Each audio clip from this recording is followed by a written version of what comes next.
Hi guys, it's Jess with Jess Smith Coaching, and I am super excited to chat with you today because I have my friend Shaun Hervey on the line. Hi Shaun, how are you doing? Good. How are you? How's I'm it going? Thanks. Great. Excited to be here. So, you guys, Shaun has been part of the recruiting world for nearly 7 years, and he's recruited at a wide variety of different companies. And so, I'm really excited to have him sharing with you today because, like I said, he has a really wide range of knowledge and experience when it comes to hiring and being a candidate and what it looks like through that process. So, to kick us off, Shaun, would love to hear, like I just said, you've done recruiting at a bunch of different places. How Yeah, vastly does the process differ between different companies? Or it all- differs. Yeah. Well, first off, thanks for having me on here. I'm really excited to kind of talk and just give whatever knowledge I can back during this crazy time that we've all been kind of thrust into, right? So yeah, to answer your question, I think interview processes, they change from company to company quite drastically. It depends on the role, depends on the level of the role, depends on what type of position it is, right? So the interview process is probably going to be a little bit more, it's going to be longer and more in depth for someone who's maybe interviewing for a C level or, executive type of role, anything above director level, than it is kind of going to be for, let's say, entry level, mid level sales role, something along those lines. So, to answer your question in a nutshell, yeah, it definitely varies. And I think it's very important for companies to get their interview processes down, because if you have negative interview processes, it's not a very good look for your candidate experience, and your company will feel that. Yeah, we were super, super focused on candidate experience when I was working at Salesforce and really Yep. elevating those numbers because there was a point where Glassdoor wasn't looking so hot and they made a ton of efforts to really bring that number up. And it had a huge, Yeah, it's hard. I mean, speaking from someone who's had multiple conversations with Glassdoor, basically being told other than, hey, listen, you got to tell your current employees to beef that baby up.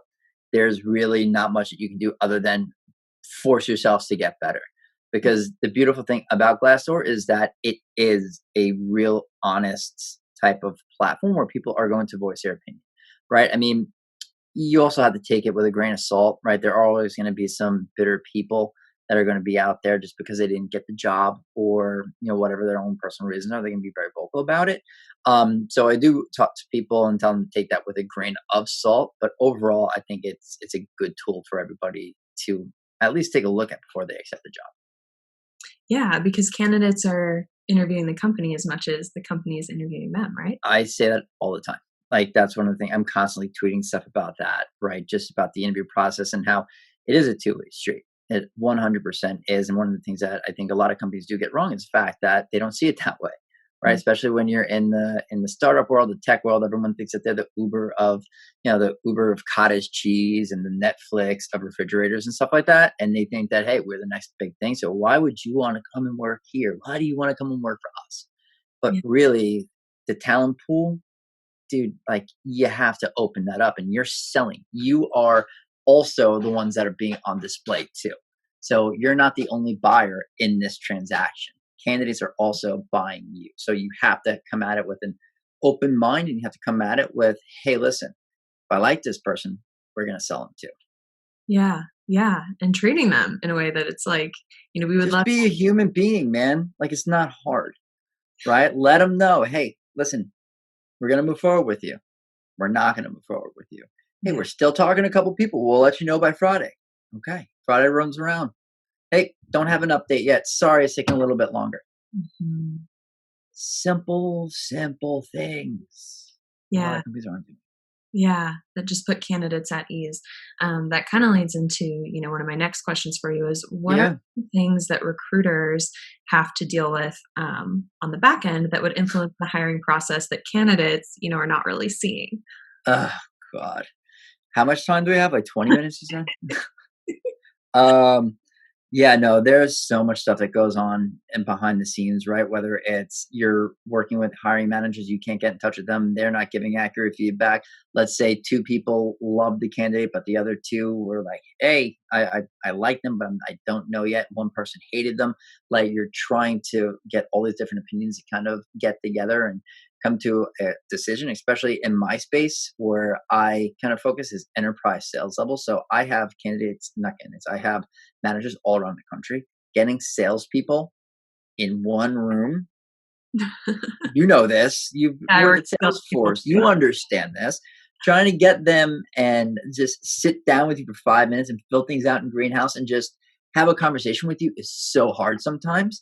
And that holds it up. Then there's finance. Let's say the rec was approved, but the wrong person approved it. It didn't go through the right way, and it's open, but it's not. And then there are some companies that kind of pipeline positions, right? That they're really open online, but really they're not. They're just trying to get resumes for when those positions actually open up.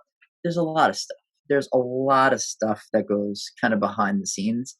But it's our job as the front line against, I guess, of defense here to keep people in the loop of what's kind of happening. So, Yeah. as crazy as it is behind us, I Mhm. don't think that's an excuse to, ghost and not at least let people know. Listen, Steve, like I'm having a hard time getting to people on the phone. Like I don't have feedback. As soon as I do, I promise I'll get it to you. Yeah, and I think that's so important because, when candidates don't get the update that they're looking for, it means so much to them that they start freaking, Yeah, right? It puts them in that like panic and anxiety, which yeah, you might not need that. There might just be some holdup on the back end, that's taking a bit right. longer. So super important. I love that you're saying for recruiters to be communicating. Communicate. 100%. That's it. That's what we do. We're talkers, Yes. right? So, like, I know the hardest part is kind of keeping people in the loop, and a lot of folks don't like rejecting people because it's hard. It's a hard part of the job, right? Mm. But it's part of the job, Yeah. you know? Yeah. So keeping people in the loop and just letting them know where they stand is kind of half the battle. Yeah. Completely agree. Yeah.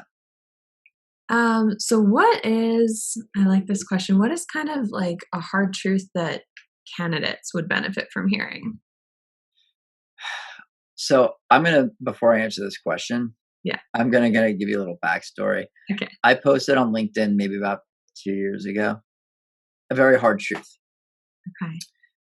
for job seekers. And it didn't really resonate well with job seekers. So I'm putting this out there.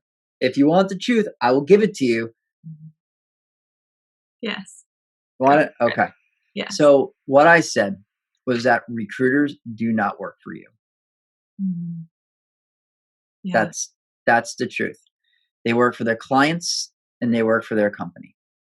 Mhm. But that's not to say that you can't develop relationships with recruiters. That's not to say that an opportunity will come down the line where you can help each other. But just the pure facts of it is that recruiters, they're not working for you specifically. There are definitely other companies that do work for you, job seeking organizations that you can pay a recruiter or I guess a business to go out and find you something that you would pay. But at the end of the day, recruiters work directly for their company. They're the ones that are paying you, paying your check, or they're the ones putting food on your table. So as much as you might love somebody or you might think a candidate is great, it's not your call. Your name is not on the door. But that's the hard part, and I think that's a truth that everyone needs to know. Yeah. And I've actually noticed a little bit, now being on the coaching side, because I am trying to work for people now, not in the sense that I'm going to find the job for them, right? Yeah, But I have noticed occasionally people will make comments of like, oh, well, I already have this recruiter that I'm working with. They're going to find me A, B, and C. I'm kind of like, "Ugh," like, not no, quite. no, no, no, no, no, no, no, no. Listen, I mean, there are, like I said, there are definitely some companies out there that do work with C level, Mhm. people that could afford to pay. a high price headhunter, right? That will take your money, the AKA the candidate, but just anyone, if you get a call from any kind of contingency recruiter. And I value contingency recruiters. I value all sorts of partnerships. But at the end of the day, even internal, like we work for our hiring managers. It's not our call. We're not the ones that are hiring you. But Mhm. but we are the ones that are representing you for the time being, and you are our responsibility in the process. So it's up to us to give you a great experience. That's what we can do. We can't guarantee you getting the job, but we can ensure that you have a good experience and you leaving a fan of us and our brand. That's what we could do. Yeah, completely. Yeah, I think that's great. So what are some of the most common ways that you see candidates blow their interviews? So one of the things that I do kind of, it's hard. There's so many different things that I will say this. I've seen a lot of people come into interviews very robotic. And what I mean by that is when you're interviewing, obviously you want to form a connection with people, right? You want to show your personality. You want to show really who you are. Um, and a lot of times, let's say if it's depending on where somebody is, depends if they're passive, depends if they're somebody that applied for the role. Like if you're nervous in the interviews, which you cannot help, and please do not take this out of context. I still get nervous when I interview. Everyone does. It's a human reaction, right? It's a weird situation. It's like dating on your first date. Um, Yeah. Sometimes a connection just isn't there, and some of the things, especially on job seekers that are looking for jobs that are not passive candidates, is that they over prepare and it kind of come off a little bit robotic, and it shows in the conversation, Mhm. right? So you're so concentrated on giving the right answers that you rehearsed before you came to the interview, that maybe you're missing that personal element, right? Maybe you're not connecting on that personal level. That's one thing, and I've seen so many people shoot themselves in the foot just for your normal stupid reasons. Showing up late, Mhm. just the silliness that you see Yeah. every day. Yeah. I feel like one that I noticed, because this was like part of the reason that I was inspired to get into coaching, was just like the little missteps that I saw Yeah. candidates, because I wanted to help them, right? Was Hmm. um, thinking too much, which is also like a result of being nervous sometimes, right? Yeah. Yes, of course. And I think one of the biggest keys that people don't really think about when they're interviewing is tone. And what I mean by that is you have to be matching tonalities, Mhm. right? So let's say if I'm talking to you and you're someone who's super energetic, you're high energy and you love what you do, right? That's the energy you're giving. And if I'm giving you the energy of being very shy, being very timid, and the personality gap, it's sometimes it might be too much to overcome, no matter how good you answer the questions or no matter how great your experience is. And that's something that I think could go a long way with coaching, is talking to people about mirroring tonality. Yeah. That if that makes sense. Yeah, because ultimately it comes down to creating a connection with that person, right? It's all personality You need, as for a candidate, you need your interviewer to walk away saying, "Hey, I liked them. I want to work with. Yeah, Them. I want to exactly. it for them." Likability is the single most important factor in sales and recruiting and unfortunately job searching. It's not might not be fair. It might not be, the ideal model, but until we could kind of get some law passed about, I, I don't know. Like it's all on gut feeling. Like I just don't know. Like that's just the way that the world works. Yeah, I remember one of the, I guess you could call it like one of the strangest interviews that I've been in. It ended up being this guy that I totally love now, right? Like he's amazing. Came in and he was like super energetic. That's what made me think of him when you said that, just like Yeah. high energy. I tend to be a little bit more low key. So it was Yeah. like stepping up and being like, okay, we're really excited right now. Didn't ask me a single question about like the job or anything. It was all about like, oh my gosh, you're moving to the city. Where are you going to live? Have you done this? Have you done that? It was almost just like a bonding experience. And I remember Yeah. being so thrown off by that. But he gets up at the end and he goes, I like you, Jess. I'm going to recommend you. And I was like, oh my God, thank you. But it was totally just like bonding with him, which That's it. I mean, there's been, fun. yeah, to your point, there's been interviews where like I know someone's good on paper. Like I want to see if they're good, in it when I have them in front of me. So you talk them before you know it, your 45 minutes are up, or you're like, all right, what am I not gonna like let him go through the process? Like I love him. Like he's come from a great company. Says he's done this. There's been times where I put through people just on personality alone.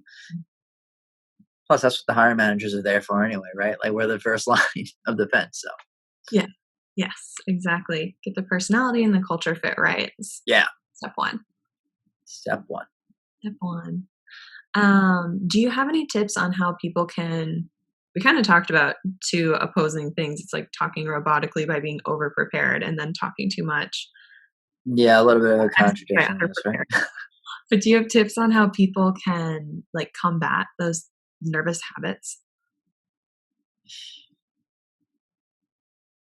You know, I think nervousness is simply something that we all kind of feel. Like I'm a huge like documentary guy, so I was watching a documentary on the Foo Fighters, um, favorite band of all time, and Dave Grohl was telling the story. They were asking him like, "Do you still get nervous on before shows?" He's like, "I want to throw up before every show." Oh, And wow. they have people coming to see them every single day, every time, filling out Wembley stadiums, hundreds of thousands of people, and they still get nervous because it's a human reaction. It's a human thing that we cannot control. It's not one of those things that you could just flick on and turn on and turn off. Like you're going to feel it, right? So if there are some ways of combating being nervous, I'm not the guy to ask, and I just I just want to be honest because I don't know what that secret sauce is. I mean, the best things that I could say is like when I get nervous, I just kind of take a step back, realize, hey, listen, they like me. They wouldn't have brought me in. They like what I have to see. Like they like my resume. I spoken to two recruiters on the screen. I spoke to a manager on the phone. Now the next step is an in person. So I'm doing something right. Yeah, completely. So just be who you are. Just Mhm. remember that you're already halfway there. Like you really are. Because I don't know how many companies just bring people on after one phone screen with initial recruiter, right? But I don't, not really. So you're halfway there. Think of it that way. You're 50% there. Just Yeah. go and be you, have the personality, connect with people, make those relationships, and boom. Yeah. What's like coming up for me is just acknowledging I'm nervous and that's Yeah, fine. And that's fine. It gets to be that's okay. fine. Yeah. Yes, Just 100%. I think if you're not nervous, sometimes that's when people could really mess up, right? I've seen people come in and, you've done sales recruiting, right? You've seen people come in way too arrogant, way too cocky. And then when you tell them, yeah, man, the team just was not into it. Like they just were not feeling it. What do you mean? What do you mean? Well, there's no humility there. yeah. Like people want I feel like people want to be in a position where they can help others. So like it rarely comes down to like, oh, this person's software skills or this person's ABC skills were so off, right? It's gonna come down to likability. Yeah. You know? Completely. Completely. Okay, last question for you, Shaun. Yeah. What is the most impressive thing that you have seen a candidate do to stand out? I know this. This is very simple. So I was working at a software company and this woman connected with me online and we didn't really have a lot of conversations.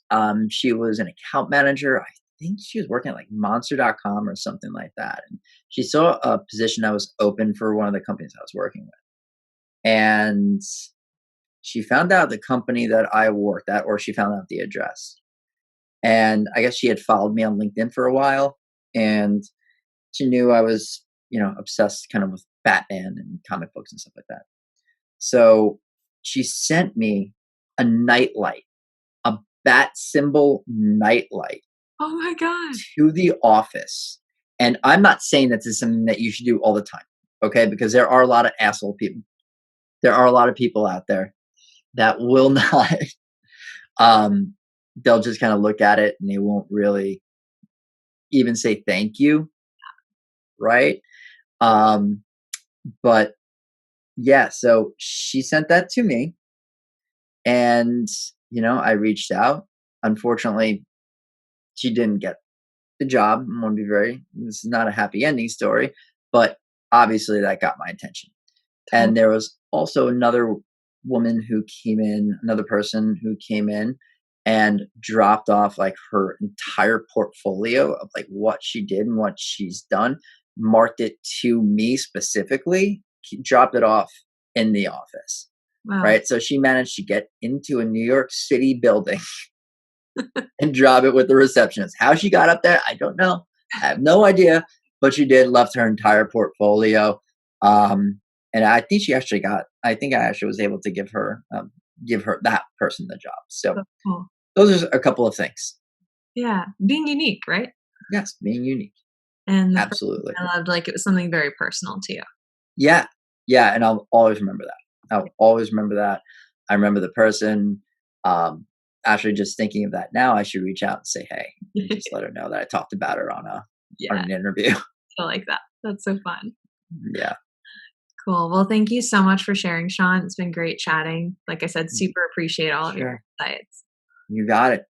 Happy to be here. And thanks again for giving me a platform to kind of talk a little bit. Of course.